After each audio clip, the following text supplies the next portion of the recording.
지금으로부터 130여 년 전 어둠뿐이었던 땅.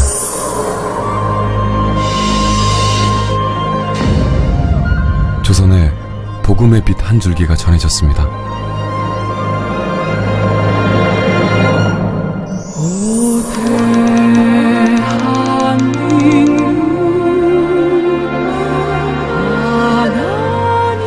세계 곳곳에서 바다를 건너온 많은 선교사들이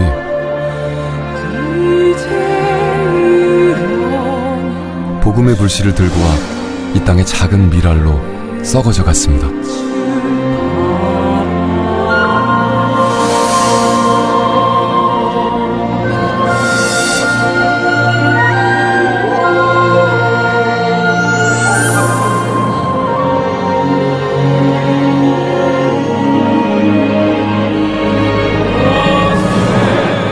잠들어 있던 한반도를 깨어나게 하는데 평생을 바쳐 쓰임받았고, 이제는 천국에서나 불릴 그 이름들, 그 속에 새겨진 예수의 흔적을 만져봅니다.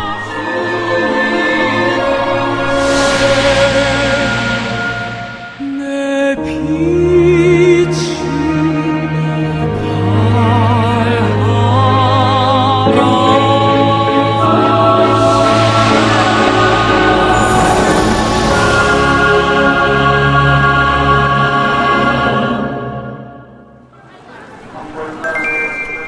서울의 명동.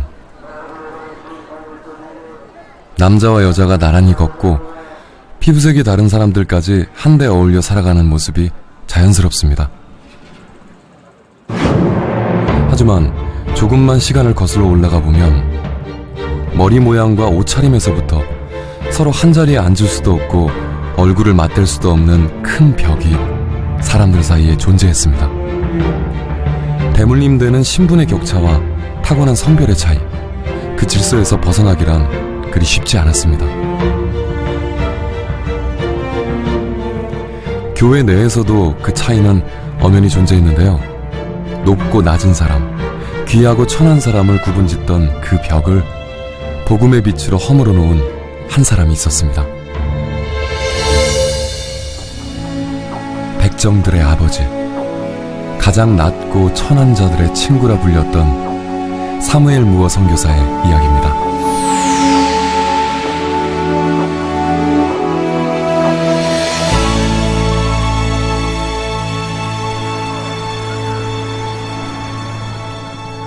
오랜 세월 수도 서울의 중심대로였던 종로, 조선시대 도성을 향해 매일같이 종소리를 울렸던 곳입니다.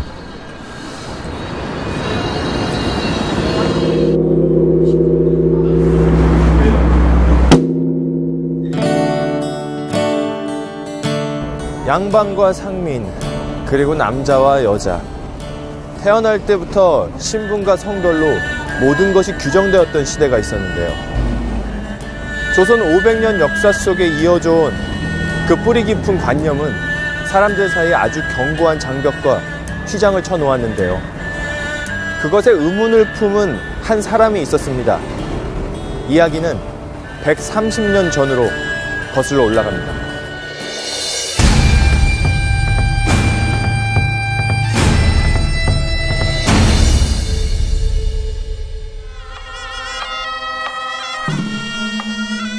때는 1892년.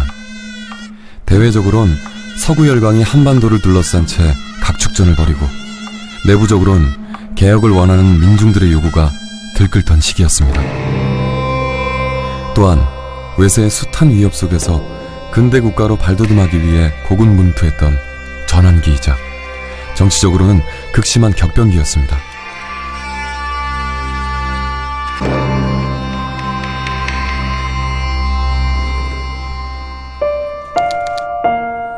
바로 그해 8월, 제물포항을 통해 조선 땅에 17번째로 도착한 한 선교사가 있었습니다.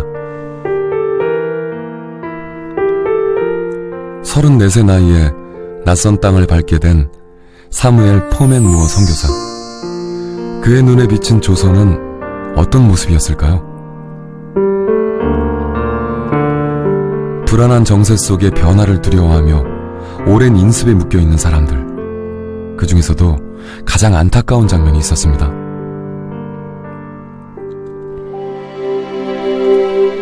신분제 사회인 조선의 가장 밑바닥 계층엔 기생과 광대, 무당 등 7반 천인이라 불리는 7천민이 있었는데요. 그 가운데서도 백정은 가장 비천한 대우를 받았습니다.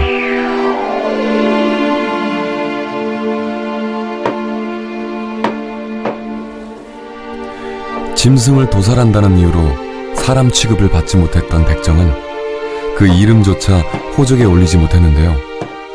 일평생 이들이 받는 수모와 고통은 이루 말할 수 없었습니다. 백정 갓을 쓰지 못합니다. 백정 결혼할 때 가마를 타지 못합니다. 그 당시 백정은 사실 나이가 70이 넘고 80이 넘어도 12살짜리, 13살짜리 양반이 지나가면 길을 비켜야 되고 머리를 숙여야 했습니다. 백정이 자기 스스로를 가르쳐서 한 말 중에 한문으로 이런 말이 있습니다. 여견지신이다. 같을 여자, 개견자니까 개와 같은 몸이라는 뜻입니다. 조선시대 백성들이 종로에 행차한 고관대작들의 말을 피해 접어들었던 길, 피막골. 이 골목에 고기를 대던 한 백정이 있었습니다. 이름도 나이도 알 수 없어 그는 그저 박가라고 불렸습니다. 어디에서도 고기 한 번 들지 못하는 삶, 상투를 틀고 갓을 쓰지 못한다는 건 평생의 수치였습니다.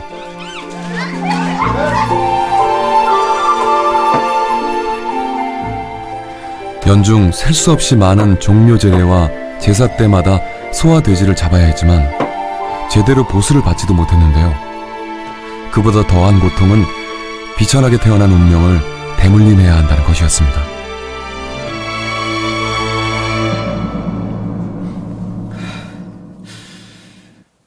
거지는 신분이 높아져 사람이 될 수 있지만 백정은 절대 그럴 수 없는 것이 조선입니다. 저는 머리를 들고 사람답게 살 수 있는 나라로 떠나고 싶었습니다. 너무너무 힘이 들었습니다. 게다가 이 천추의 한을 자식에게까지 되물려줘야 한다니.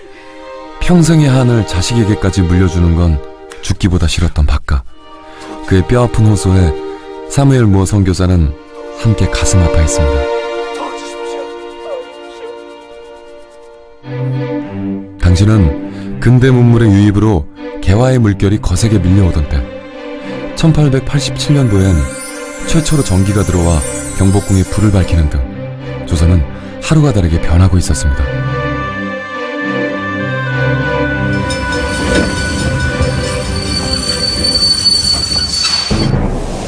500년 동안 조선 왕조를 지탱해온 봉건 질서에도 큰 변화가 일어납니다. 1894년 나라에서는 신분제 철폐 등 사회제도를 대대적으로 바꾸는 개혁 법령을 발표하는데요. 이른바 가보개혁이었습니다. 하지만 천민에 대한 뿌리 깊은 관념이 한순간의 변화기란 쉽지 않은 일이었습니다. 기존의 사회 질서가 붕괴되고 있었던 19세기 말, 조선은 새로운 시대에 대한 요구가 꿈틀대는 뜨거운 격동기를 지나고 있었습니다. 하지만 백정들은 가장 밑바닥에서 여전히 수모와 고통을 겪으면서도 아무런 목소리를 내지 못하고 있었는데요. 사무엘 무어 선교사는 그들에게 귀를 기울였고 인간답게 살고 싶었던 그들 내면의 간절한 열망을 일깨워 주었습니다.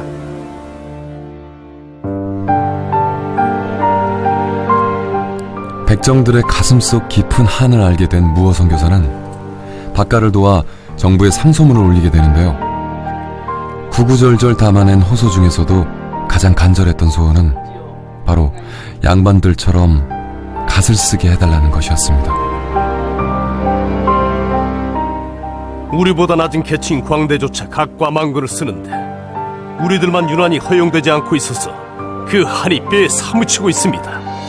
어떤 사회에 와서 선교사가 복음만 전하면 된다라고 생각하기 쉬운데 우리나라에서 백정해방운동 이 자체까지도 자체를 복음운동이라고 보았고 많은 저항에 부딪혔고 상소문 올리고 탄원서 올려도 받아들이지 않았지만 이것은 하나님 앞에서 어렵지 않다고 판단했기 때문에 꾸준히 일을 정해갔던 이것이 사실 중요한 일이었고 그러나 세월이 지나면서 결실을 맺게 된 것입니다. 1896년 2월 박가에게는 평생 잊지 못할 날이 찾아왔습니다. 복장 규제를 철폐해달라는 그의 간절한 요청이 받아들여진 것입니다.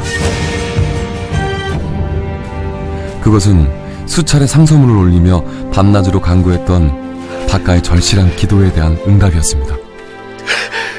드디어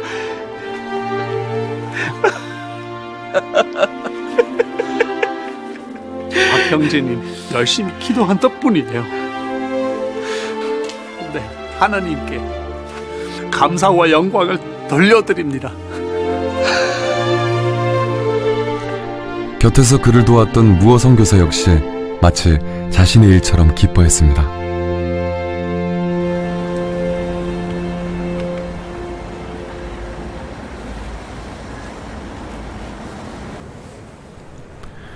(1890년대) 조선의 상황을 서방 세계에 알리는 역할을 톡톡히 했던 우리나라 최초의 영문 잡지 코리언 리포지터리에서는 당시의 상황을 이렇게 표현하고 있습니다.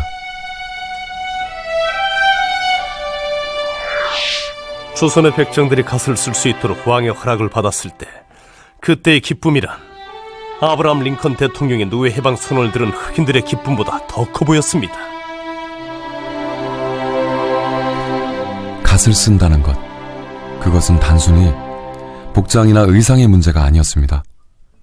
성인 어른으로서 제 목소리를 낼 수 있도록 사람 대접을 받는다는 의미였습니다. 해방의 날을 맞은 백정 박가는 이 모든 일에 대해 하나님께 영광을 돌렸습니다.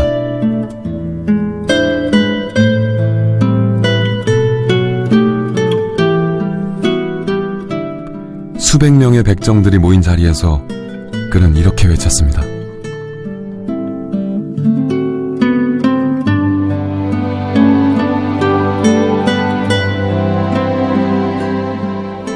여러분, 이집트의 노예 생활을 하던 이스라엘 백성들도 우리만큼 힘들었겠습니까? 하지만 그들을 구원하고 해방시켜 주신 분은 전능하신 우리 구주 하나님이십니다. 이 같은 하나님이 우리도 해방시켜 주셨습니다. 우리 하나님 한 분 외에 한 프로치의 도움을 받을 곳이 이 세상에는 없습니다.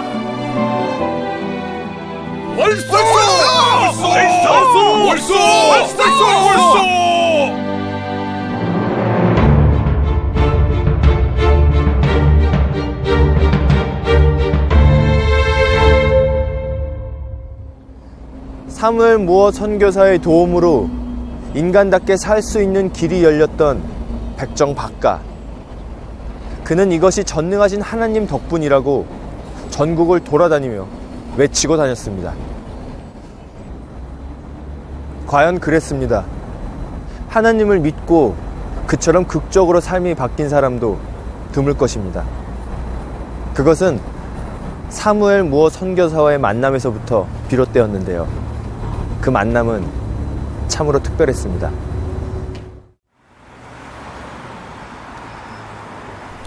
지금은 빌딩 숲으로 빼곡히 들어찬 을지로, 예전엔 이곳에 긴 토담이 이어져 있었습니다. 고운 담으로 둘러싸인 마을이라 해서 곤단골이라 불렸던 곳, 바로 사무엘 무어 선교사의 초창기 사역지입니다.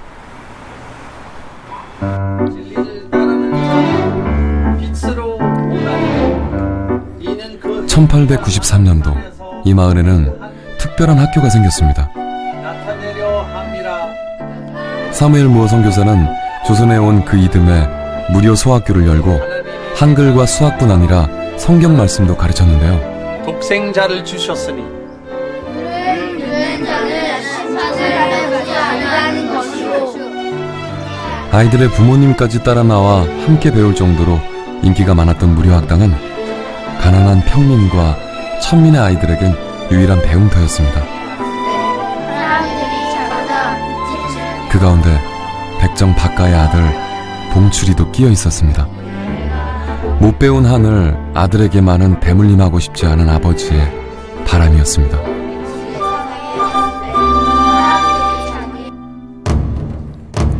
1894년 청일전쟁 발발 이후 전국에는 돌림병이 돌게 됩니다. 환자는 속출했고 민심이 흉흉한 가운데 사람들은 구술했습니다.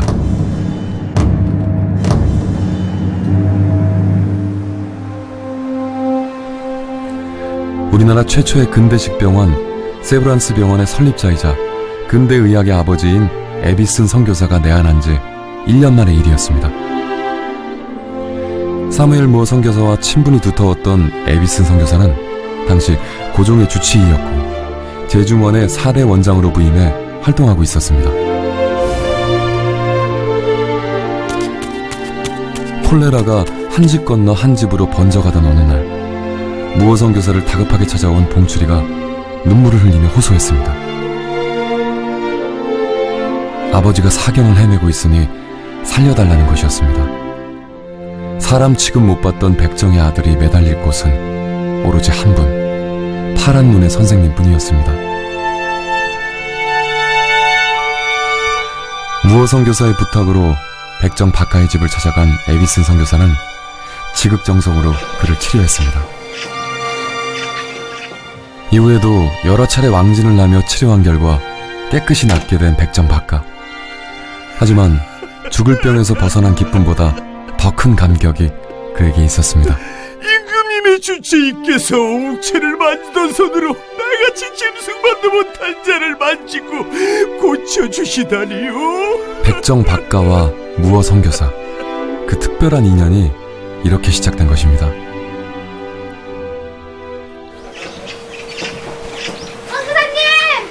선교사님!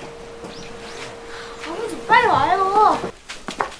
봉수리 왔구만. 네. 몸은 괜찮으세요? 죽을 운명에서 살아난 백정 박가는 아들 봉추리를 따라 무어 선교사가 세운 교회에 발을 들여놓습니다. 나란님도 백정도 똑같은 사람이라는 새로운 사상은 그의 삶의 혁명과도 같은 것이었습니다. 복음의 진리 앞에서 인생의 봄날을 맞게 된 박가는 박성춘이라는 이름으로 새 사람이 되었습니다. 아들 봉추리 역시 상서로운 태양이라는 이름 박서양으로 새롭게 태어났습니다.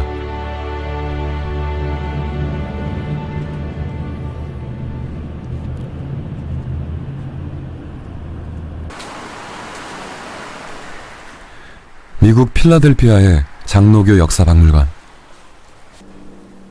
세계 각지로 파송된 장로교 선교사들의 기록과 자료가 보관된 곳입니다. 선교지에서 보내온 각종 서신과 보고서들은 그 자체로 생생한 그 시대의 역사입니다.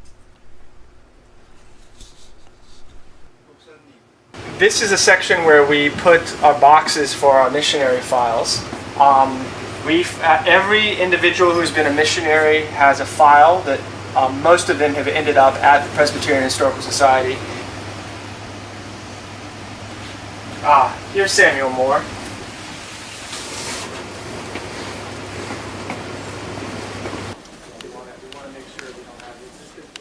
19세기 말 조선에서 전해온 사무엘 무어 선교사의 서신과 보고서들도 찾아낼 수 있었습니다. 사무엘 무어 선교사가 조선에서 선교한 기간은 단 14년. 짧은 기간이었지만 사역하는 동안 충실하게 보내온 선교 편지들입니다. 그 기록을 오랫동안 보존하고자 대부분 마이크로필름으로 보관하고 있는데요. 무어 선교사의 사역 초창기 시절 편지들 중에서 반가운 이름 하나를 발견할 수 있었습니다. 지난주에 4명이 세례를 받았고 교인 수가 20명이 되었습니다. 어제도 1명이 새로 등록했습니다. 최근 등록한 사람 중에 박씨라는 백정이 있습니다. 아시다시피 백정은 한국 사회에서 가장 낮은 계급이고 심지어 거지들보다 낮은 신분입니다. 타고난 신분 때문에 세상을 향한 원망과 한으로 살아왔던 한 남자가 복음 앞에서 어떻게 변화돼 가는지 무어 선교사는 생생하게 기록하고 있습니다.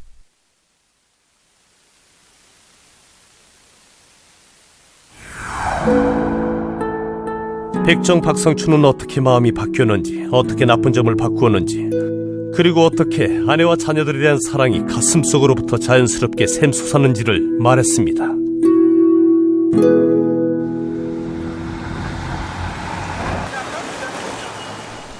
당시 미국인들에게 조선이라는 나라는 무척이나 생소했을 겁니다. 그렇다면 사무엘 무어 선교사는 어떤 마음으로 변방의 작은 나라 조선을 향해 바다를 건넜던 걸까요? 그의 모교인 맥코믹 신학대학교를 찾아가 봤습니다. 언뜻 보기에 평범한 신학교 같지만 한땐 졸업생의 50%가 해외 선교를 지원할 정도로 선교의 열정이 뜨겁고 역사도 오래된 곳입니다. 특히 19세기 말의 열기는 대단했습니다. 전 세계에 부흥의 불길을 붙였던 무디 부흥 운동의 시발점이 바로 이곳 시카고였기 때문입니다. 당시 많은 젊은이들이 이 세대 안에 세계 복음화를 이루겠다는 기치를 내걸고 열방을 향해 나갈 것을 결단했습니다. 당시 맥코믹 신학교에서는 14명의 선교사를 미지의 나라 조선으로 파송했습니다.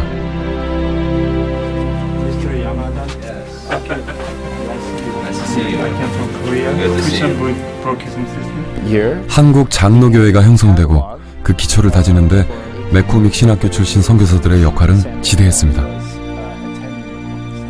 특히 다른 연도에 비해 조금은 남달랐다는 1892년도 졸업생들.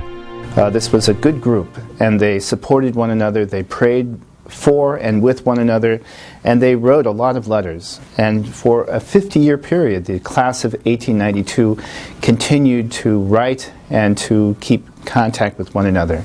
These photographs, for example, are a scrapbook kept by 3 Korean missions personnel from the class of 1892. Here's the Tate. Swollen is here. Very often cited photograph, Moore's family.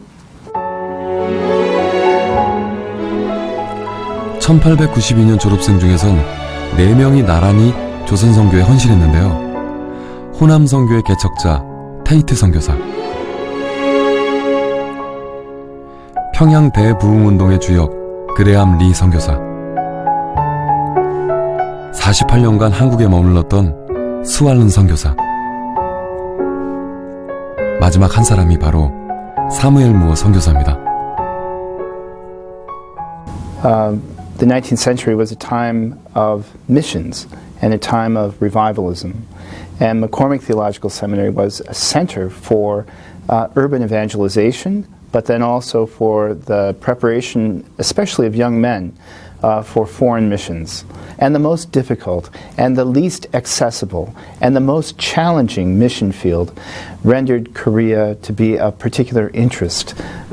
좁은 길을 택해 조선으로 향했던 선교사들의 글 속에서 낯익은 한글이 눈에 띄는데요. 바로 세례를 받았던 조선인들의 이름입니다. 어둡고 척박한 땅을 복음으로 일구며 때마다 전해오는 승리의 소식들, 그 승전보 속에서 사무엘 무어 선교사의 이야기도 발견할 수 있었습니다. 3 of the Korean mission field, Samuel Moore talks about his ministry among the butchers in Seoul, and he also talks about some of the conflicts within his congregation when he reached out and sought to provide a place of welcome for the lowest caste members of his society.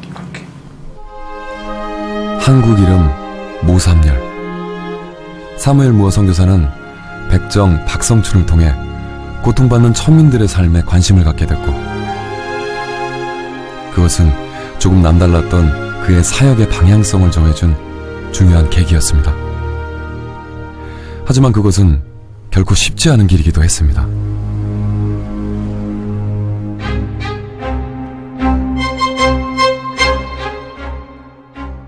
어떻게 백정에게 형제님 하고 부른단 말입니까? 세상이 아무리 바뀌었어도 그것은 안 될 일이요. 어찌 백정놈과 같이 앉아 예배를 드릴 수 있단 말이오. 백정 성도들이 하나둘 늘어나기 시작하던 어느 날, 사무엘 무어 선교사의 교회엔 큰 파문이 일었습니다. 그리스도 형제들이 한 장소에 같이 있을 수 없다는 것은 참 이상한 일이에요. 그럴 수 없는 일이에요. 백정들과 함께 예배드리는 것에 반발한 양반들이 자신들만의 예배 처소를 따로 만들어서 나가겠다는 것이었습니다. 어느 날 교인 수의 절반 이상이 교회에 나오질 않았습니다.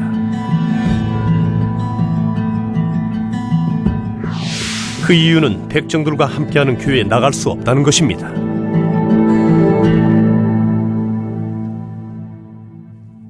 19세기 말 한국적인 상황은 모든 것이 이렇게 분리된 그런 상황이었습니다. 양반과 천민이 분리가 되고 남성과 여성이 분리가 되고, 그것이 그 시대에 500년 동안 이 조선을 지배해왔던 문화요, 전통이요, 또 그것이 바른 생활이라고 그렇게 생각했던 겁니다.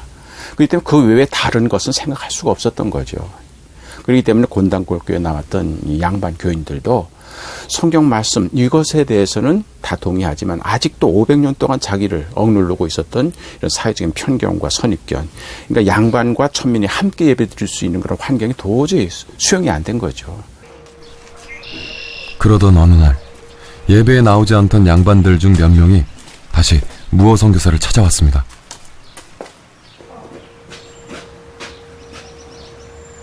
무 목사님, 저희가 잘못 생각했습니다. 다시 돌아오겠습니다. 잘 생각하셨습니다. 기다리고 있었습니다.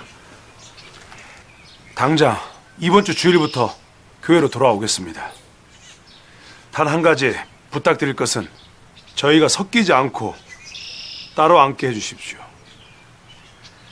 양반들은 상석에, 백정들은 따로 뒷자리에 앉게 해주시면 서로 좋을 것 같습니다.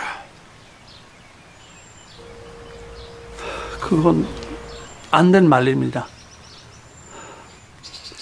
그것도 성경의 진리와는 맞지 않습니다. 저는 들어줄 수 없습니다. 하나님 앞에서 모두가 평등하고 한 형제라는 진리 앞에서 무어 선교사는 조그만 타협조차 허용하지 않았습니다. 결국 교회는 2년 만에 분열됐고 양반들은 홍문석골이란 곳에 새 예배 처소를 마련했습니다.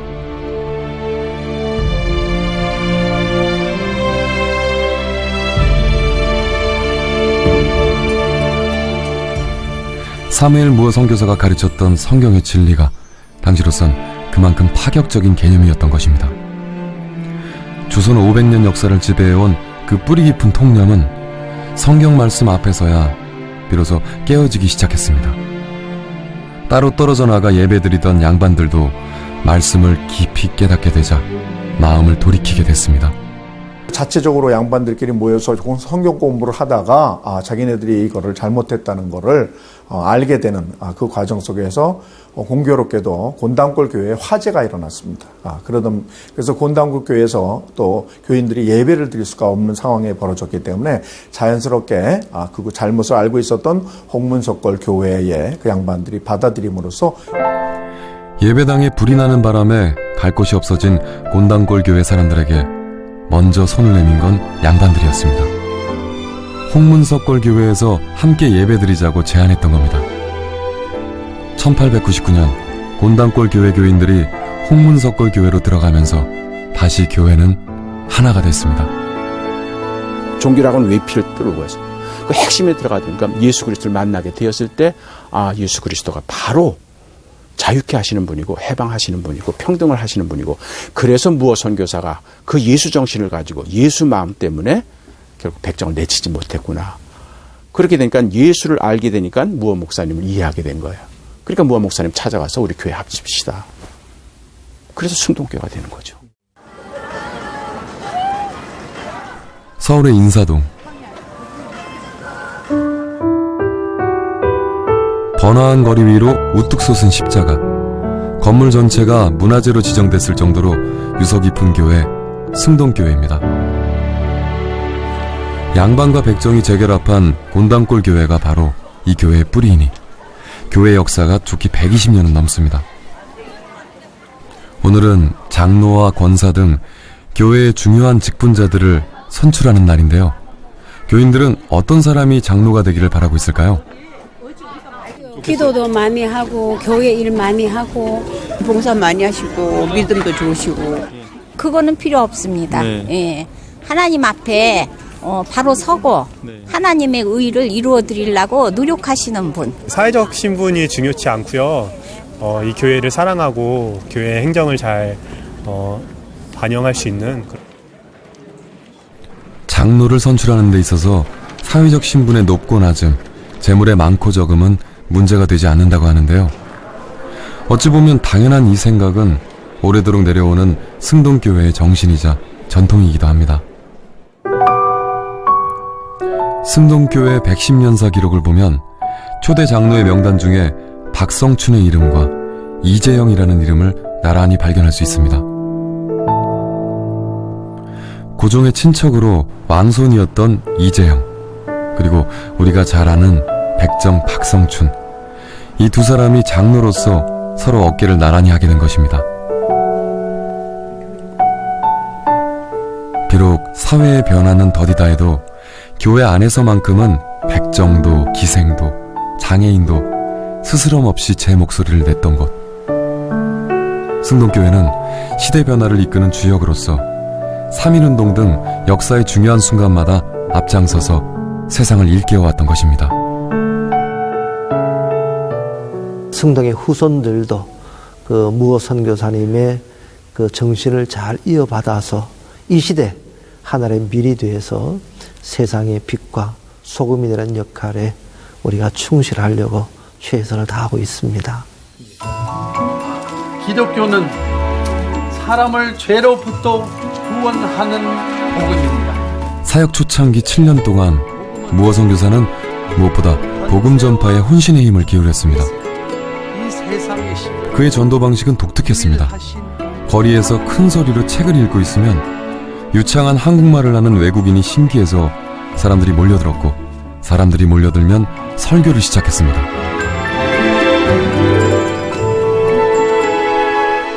또 전도 책자를 지고 다니며 이 사람 저 사람에게 나눠주곤 했는데요.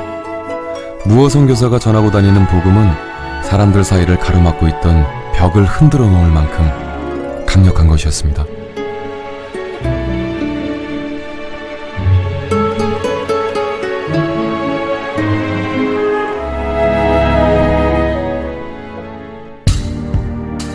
신분의 차이만큼이나 성별의 차별도 뚜렷이 존재하던 그 시절, 무어 선교사의 눈에 비친 조선 여인들의 삶은 참으로 비참한 모습이었습니다.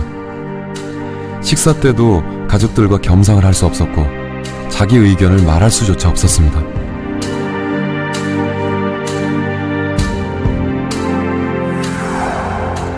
한국 여성은 남편의 이름을 부를 수 없는데 이것은 예의에 어긋나는 행동이라 여겨지기 때문이다. 아내는 자신의 남편을 왕처럼 모셔야 하고 시부모님의 말에 절대적으로 순종해야 한다. 심지어 남자들은 아내를 때리지 않으면 여우가 된다고 말했다. 말씀사 경회에 모인 남자 교인들 앞에서 사무엘 무어 선교사는 가정 내에서도 성경의 뜻과 진리를 따라야 한다고 권면했습니다. 그러자 그 말을 듣고 있던 사람들 중 한 명이 벌떡 일어나서 말했습니다. 그리스도를 따르는 여러분, 이제 우리 모두 부인에게 존댓말을 써보도록 합시다. 그거 참 좋은 생각입니다. 우리 그렇게 한번 해보도록 합시다. 무어 선교사는 여자들에게 가서 남자들의 모임에서 일어난 결단을 그대로 전했습니다. 그런데 여자 성도들의 반응은 뜻밖이었습니다. 아무 말도 없이 일순간 잠잠해졌습니다. 아니, 왜들 그러시오? 혹시 내가 무엇을 잘못하기라도 한 겁니까? 잘못을 하다니요. 너무 기뻐서 순간 말이 안 나온 것뿐입니다, 목사님. 너무 기쁘고 놀랍네요. 조선 천지에 이런 일이 일어나다니요. 1901년에 쓴 글을 보니까 자기 부인한테도 존댓말을 쓰는 그런 남성 교인들을 자기가 보고 있다. 그런 얘기를 하면서 노비 문제만이 아니라 남녀 문제까지도 이렇게 해서 사회가 점점 바뀌어 나가고 있다고 하는 사실을 보고를 하면서 이것이 바로 기독교가 이 민족에게 주는 가장 큰 선물이다.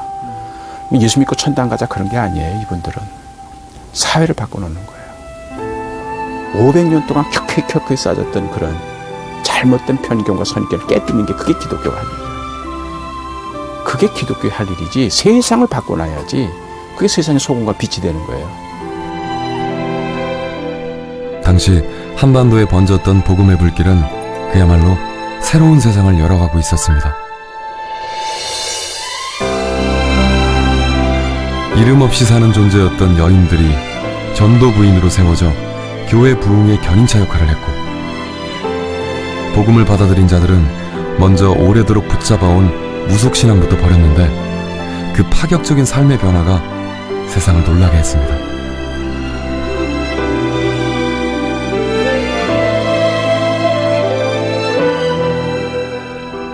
남양교회 박정렬은 노비를 속량하여 수양딸로 삼았다.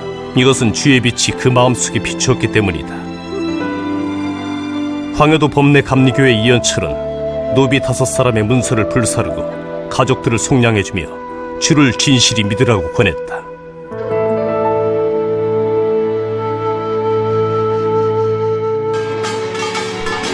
종이나 자유인이나 남자나 여자나 모두가 하나 되는 세상. 그리스도를 만난 사람들은 그 안에서 진정한 자유와 해방의 기쁨을 누렸습니다. 하나님과 사람 사이에 막힌 담을 허물어 주신 그리스도 안에서 사람들은 스스로 쌓아놓은 벽을 허물고 진정한 화합을 이뤘습니다.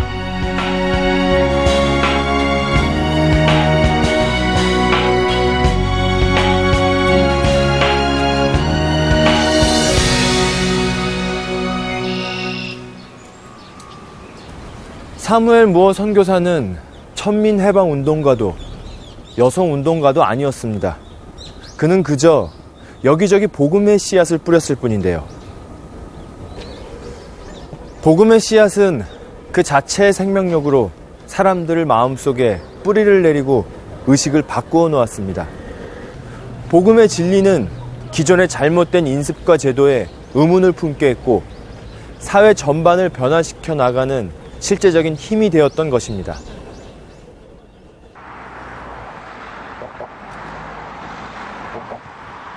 수도 서울의 젖줄 한강. 구한말 철도가 개통되기 전까지 이곳은 팔도의 생산물을 독배에 실어 운송하던 중요한 수산 교통로였습니다. 전국에 배가 드나들던 한강 나루터는 늘 사람들로 북적였습니다.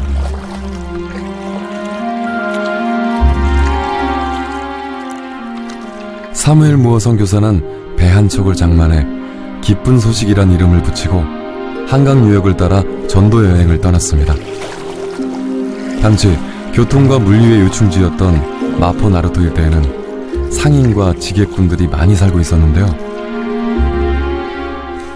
그중 동막이라는 마을에선 한강을 통해 들여오는 새우젓이나 소금을 담는 옹기를 만들었습니다.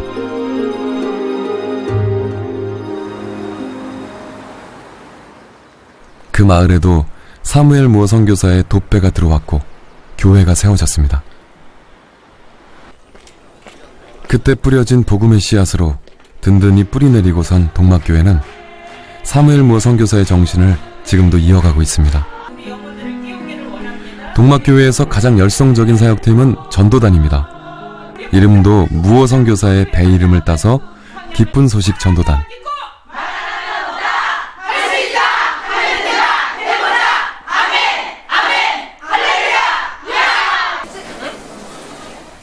뜨거운 기도와 힘찬 구호 소리가 끝나면 이번엔 손이 분주해집니다. 정성스레 음식을 준비해서 인근 경로당으로 가져가는데요. 기쁜 소식 전도단의 전도는 이렇게 이웃을 섬기고 대접하는 것에서부터 시작됩니다. 특히 소외된 이들을 돌아보고 그들의 아픔에 귀 기울이는 것. 그것은 사무엘 무어 선교사로부터 배운 전도법입니다.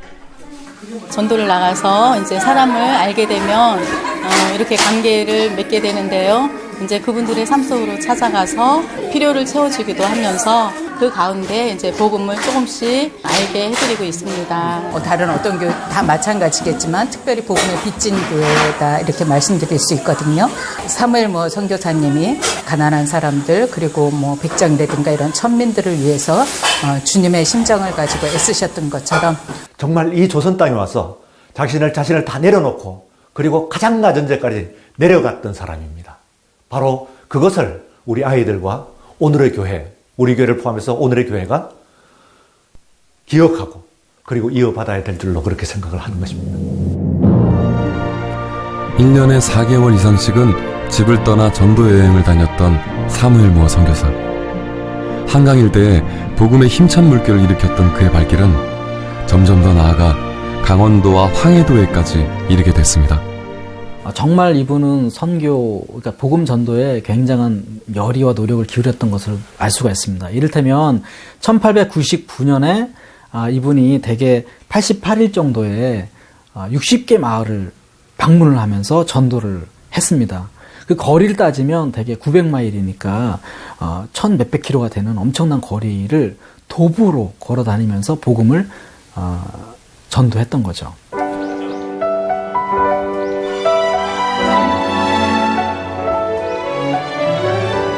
나는 담 너머 조선인들을 바라보며 이 사람들이 언젠가는 예수님을 알게 되기를 간구했습니다. 만약 우리가 큰 소리로 복음을 외치는 것을 그만둔다면 어떻게 이 영혼들이 멸망에서 벗어날 수 있겠습니까? 잃어버린 영혼들을 향한 애타는 마음에 잠시도 가만히 있을 수 없었던 사무엘 무어 선교사. 복음 전도에 있어서만큼은 앞뒤 재지 않고 저돌적이었습니다.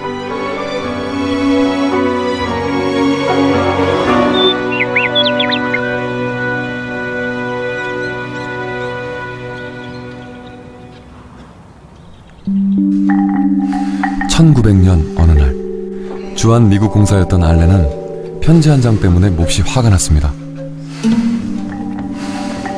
사무엘 무어 선교사가 고종 황제에게 직접 우편으로 보낸 서신이 알렌 공사에게로 되돌아온 것입니다. 그 편지의 내용은 이랬습니다. 미국 시민인 저 모삼년은 천지를 만드신 하나님으로부터 들은 말씀이 있습니다. 만일 폐하께서 대신들과 함께 이 말씀을 듣기 원하시면 저를 불러주시기를 소망하나이다.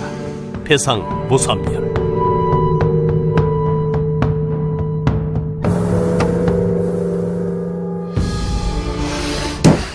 What on earth is this? Mr. Moore is so rude! 황제에게 우편으로 직접 편지를 보낸다는 건 당시로선 있을 수 없는 일이었습니다. 결국 이 편지는 고종 황제의 손에 들어가 보지도 못하고 외무 대신의 격렬한 항의와 함께 알렌 공사에게 되돌아왔던 것입니다. 무어 선교사는 목사이기 때문에 누구보다도 복음 선교에 대한 열정이 불타 있었고, 시대적인 상황이 미국이나 세계 그 신학계가 그리스도의 임박한 재림, 전철연설이라고 얘기하는데요. 이 전철연설이 지배하던 그런 신학적인 그런 배경이 있습니다. 그렇기 때문에 주님이 언제 오실지 모른다, 어느 순간에 오실지, 오늘 저녁에도 오실지 모른다고 하는 복음 선교의 절박성과 시급성 때문에 가장 조선에서 먼저 복음을 전하고 그리스도를 영접해야 될 사람은 국왕이다. 국왕이 만약에 그리스도인이 된다고 한다면은 그 영향은 엄청날 것이다. 국민들에게 미치는 영향이. 그래서 누구보다도 고종 황제에게 전도를 우리가 해야 된다. 그래서 우리 당장 지금 경복궁에 가서 국왕에게 전도해야 된다고 하는 것을 강력하게 얘기합니다. 그러니까 이른바 황제 아련 서신 사건. 이 일로 알렌 공사와 무어 선교사는 수차례 편지를 주고받으며 설전을 벌였습니다.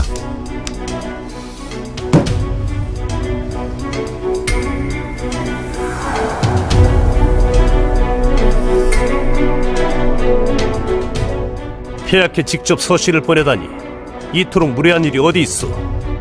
외무 대신으로부터 당신이 조선인이었다면 처벌감이었을까라는 항의를 들었습니다.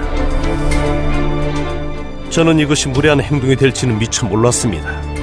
제가 황제 폐하에게 편지를 보낸 것은 만약 폐하께서 말씀을 듣기를 원하시면 불러달라는 요청이었지, 폐하가 원치 않으시면 저 또한 아련을 원하지 않습니다.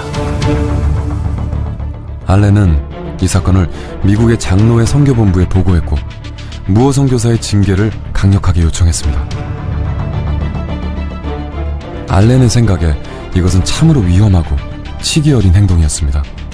훗날 한국 생활을 회고하며 쓴 그의 기록에 의하면 조선에 온 선교사들 중에서 무어 선교사가 가장 골칫거리였다는 겁니다.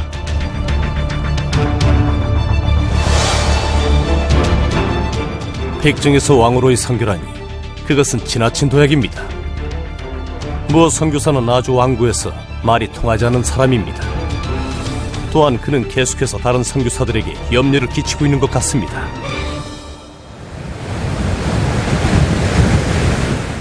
알렌의 기록만을 참조한 후대의 역사가들은 사무엘 무어 선교사를 과격하고 저돌적인 인물로 묘사하기도 합니다.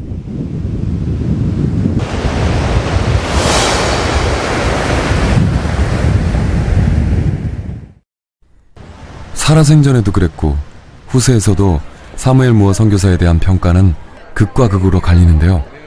그에 대한 해답을 찾아 미국에 왔습니다. UCLA에서 한국 기독교학을 가르치고 있는 옥성득 교수를 만나봤습니다. 사무엘 무어 선교사가 고종황제에게 편지를 보낸 사건에 대해 연구하고 논문을 썼던 옥성득 교수. 그는 사무엘 무어 선교사가 고종황제를 만나려 했던 것은 그 당시 상황 속에서 궁여지책이었을 것이라 말합니다. 1898년 독립협회가 강제로 해산됐고 그 이후 독립신문도 폐간됐습니다. 정부와 만민공동회가 충돌하면서 나라에서는 모든 거리 집회를 금지시켰습니다. 자연히 선교사들의 노방전도에도 제약이 따랐죠. 또 중국에서부터 반외세, 반기독교, 반외국인 운동이 고조되고 있던 때였습니다. 지금과 같이 이렇게 반기독교 세력이 강화되고 보수화되는 정치 상황에서 이것을 어떻게 해결할까? 무어는 나름대로 좋은 방법을 고민을 한 것이죠. 그래서 한때 기독교에 대해서 대단히 우호적인 입장을 가지고 있던 고종을 만나서 현재 상황을 설명을 하고 고종 입장이 변한다면 한국이 어떤 일시적으로 친기독교적인 분위기가 될 수 있잖아요. 일대 반전이 일어날 수 있다. 그렇게 믿은 것이죠. 하지만 이 일은 좌절되고 맙니다. 오히려 알렌 공사의 혹독한 질책으로 되돌아오게 되는데요. 알렌 공사는 지속적인 선교 사역을 위해 때를 기다리지 않은 입장이었던 것입니다. 알렌 공사 입장에서 보면 지금 정부가 보수화되고 있는 상황에서 개혁 세력을 업은 무어가 대신들을 만난다든지 고종을 만나서 이런 정치적 사건을 일으키려 하는 것은 첫째로는 정치적 외교적으로 문제가 되고 잘못하면 선교 자체가 불가능해질 수도 있는 상황이니까 오히려 이런 골치 아픈 선교사가 문제를 일으키지 않는 것이 선교를 위해서 도움이 된다라고 판단한 것이죠. 황제에게 나아가 담대히 복음을 전하고 싶었던 선교사의 마음. 하지만 그 열정이 지나친 것이었을까요? 알렌 공사와 극심한 갈등을 겪게 되면서 공개적인 비난을 받게 된 무어 선교사. 이 일로 인해 마음고생이 심했습니다.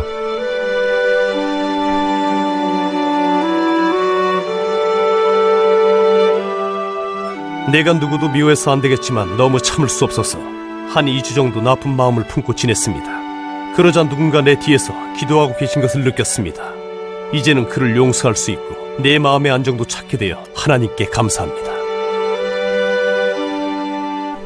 결국 무어 선교사는 잘못을 뉘우치고 있고 앞으로 지시를 잘 따르겠다는 내용의 편지를 알렌 공사 앞으로 보냅니다.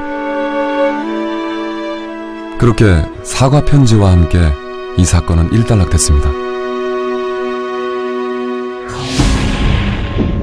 그로부터 4년 후인 1904년 러일 전쟁이 발발합니다. 한반도의 지배권을 놓고 러시아와 일본 간의 무력 충돌이 본격화된 것입니다. 그 와중에도 무어 선교사는 교회 개척을 계속해 나갔습니다. 오늘 정오쯤 포를 쏘는 소리가 났다. 25마일쯤 떨어진 곳에서 총을 쏘는 소리에 창문이 덜컹거릴 정도였다.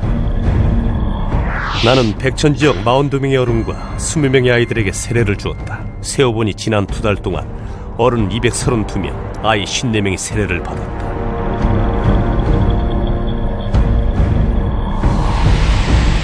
러일 전쟁 기간 동안 일본은 경의선 부설공사에 착수했습니다. 이 과정에서 많은 조선인들이 인부로 강제 동원됐습니다. 1905년 경의선 부설공사 한창 진행되면서 특히 황해도 연안 백천 지역에서 많은 사람들이 강제 동원이 됐어요. 강제 노동을 하면서 저임금, 일본 군인들이 감독을 하면서 이제 매질을 하면서 강제 노동을 시킨 거예요. 철도 노동자들의 억울함은 무어 선교사에게도 전해졌습니다. 노동자들이 정부에 보낼 청원서를 써서 무어 선교사를 직접 찾아온 것입니다.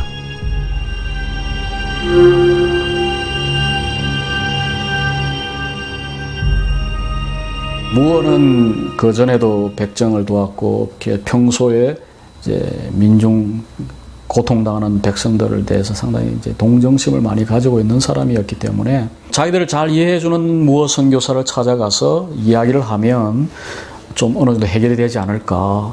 그래서 무어에게 이제 청원서를 줘서 좀 일본 정부와 한국 정부에 전달을 해달라, 중간 다리 역할을 해달라고 부탁을 한 것입니다.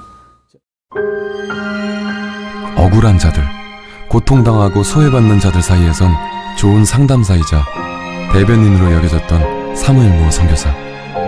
하지만 그에게 주어진 시간은 그리 길지 않았습니다. 1905년 철도 노동자들의 억울한 심정을 대변했던 편지가 그의 마지막 기록입니다.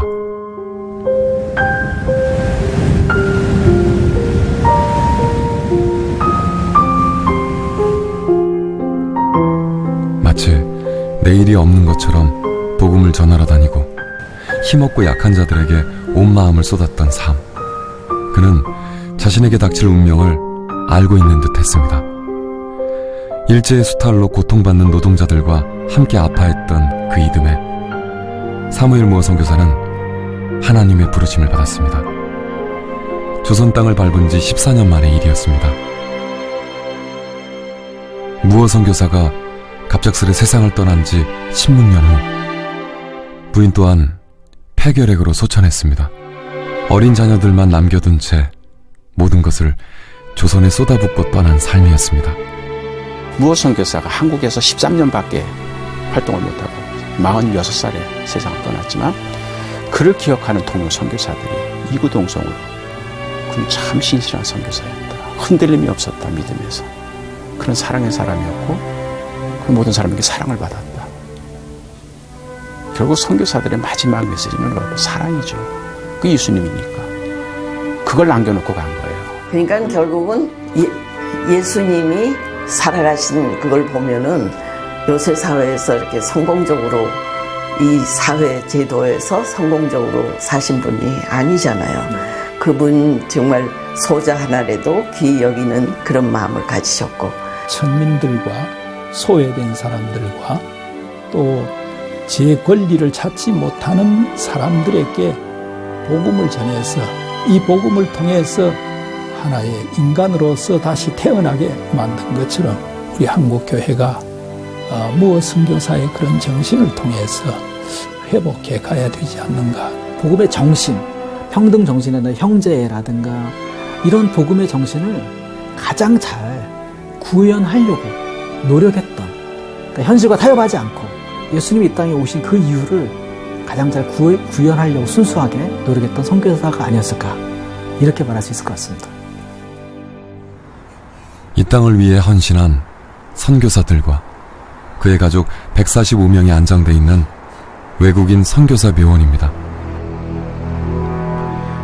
선교사들의 이름이 하나하나 사랑의 흔적으로 새겨져 있는 곳입니다.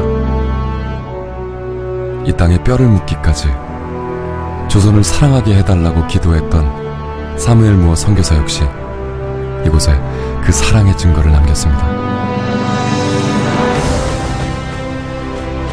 전도 사역이 성공적이었다는 기록이 남기보다 조선의 백성들에게 참다운 교회가 무엇인지 알려줄 수 있기를 기도했던 사무엘 무어 선교사.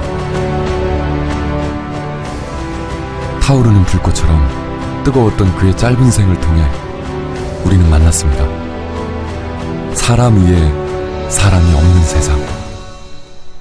십자가 아래에선 모두가 하나가 될 수 있는 세상을.